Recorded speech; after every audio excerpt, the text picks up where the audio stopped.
আবারও চিকিৎসায় গাফিলতির অভিযোগে অকাল মৃত্যুর কোলে ঢলে পড়ে এক পুলিশ কর্মী। ঘটনা গোমতী জেলা হাসপাতালে।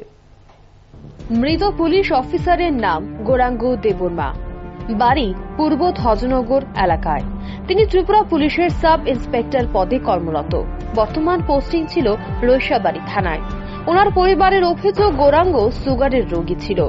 বুক ব্যথার কারণে তাকে গোমতী জেলা হাসপাতালে নিয়ে যাওয়া হয়। সঠিক সময়ে হাসপাতালে নিয়ে গেলেও চিকিৎসকের অভাবে তার চিকিৎসা শুরু হয়নি।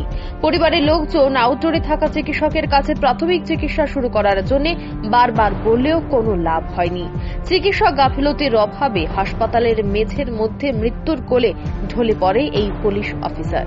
ওনার পরিবারের আরও অভিযোগ, মৃত্যুর আগ পর্যন্ত গৌরাঙ্গ দেববর্মাকে দেখতে চিকিৎসক আসেনি। স্যালাইন দেওয়ার কিছুক্ষণের মধ্যে মৃত্যুর কোলে ঢলে পড়েন গৌরাঙ্গ বাবু। এরপর মৃত ব্যক্তির পরিবারের লোকেরা চিকিৎসকদের বিরুদ্ধে সরাসরি অভিযোগ তুলে সংবাদ মাধ্যমের সামনে।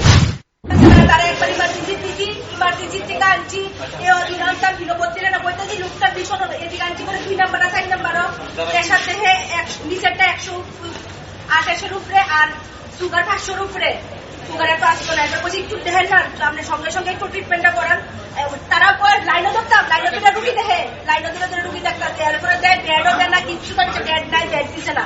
কিছু রুগীটা ট্রিটমেন্ট দিব, ইঞ্জেকশন দিব, কিচ্ছু দেয় না। যে মাত্র স্যালেন্ডার লাগাইছে রুগীটা নাই, স্যালেন্ডার লাগাইছে রুগীটা বহুত কন্দের করতেছি আমরা। আইসি মনে 10টার আগে, আর ওখান বাদে কয়টা 10টার আগে ঢুকছি হসপিটাল, দুটোটা ঢুকতেছি। তারা এপ্রিল থেকে হিগাজিগার দিন কইতেছে রুগী দেখতেছে, তারা অন্য লোকের কথা নিয়ে খাইছে কি রুগীর অবস্থা। ডাক্তার একটা বাড়িছে না, নার্স বাড়িছে না, কেউ বাড়িছে না। আমি এদিকে কাজ করতাম না কোনো অভাব ছাড়া। এখন একটা পুলিশের সাব ইন্সপেক্টর। ওনার নাম কি? গৌরাঙ্গ দেববর্মা। বাড়ি কোথায়? Police line. আপনার কি হয়? আমার শ্বশুর মশাই। তারপর কি হয়েছে? আর কি তো যখন মনে হয়েছে শেষ নাই, পুরো ট্রিটমেন্ট হচ্ছে না, হলো একটা ইঞ্জেকশন বসে একটা কিছু করছে না। তারা আমার বাইরে ফাটায় ওষুধ আনতাম, তারা যদি এদিকে যদি আমি 1 লাখ টাকা দিলাম বলে তারা কি ওষুধ দিতে পারছে না। আপনার মতে টাকার কোনো সমস্যা নাই, বারবার কইতেছি আপনার ট্রিটমেন্ট করার অসুবিধা হতো না কোনো। আপনার মতে এখনো রোগী মরে যাওয়ার পরেও এখন পর্যন্ত ডাক্তার আসেনি? কি জানি, আমি দেখছি কোনো ডাক্তার দেখছি না। পয়সা এসে কিতা লাগাইছে গেছে, ডাক্তার দেখছি না, কেউ কোনো ডাক্তার দেখছি না। সবই তো সার্টিফিকেট পাইয়া পাস করছে। আর এটা পয়সা কোনো গেলা বেতন রুগী হলি তার দিক থেকে আমি চাই আছে কোন ডাক্তার আয় এদিকে, কোন ম্যানেজমেন্ট আয় হসপিটালে, কোন ম্যানেজমেন্ট আয় ঢুকে আমি দেখি। আপনাদের বাড়ি কোথায়?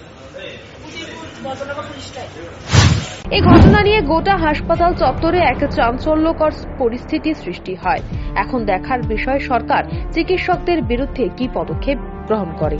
Bureau report, rising Tripura.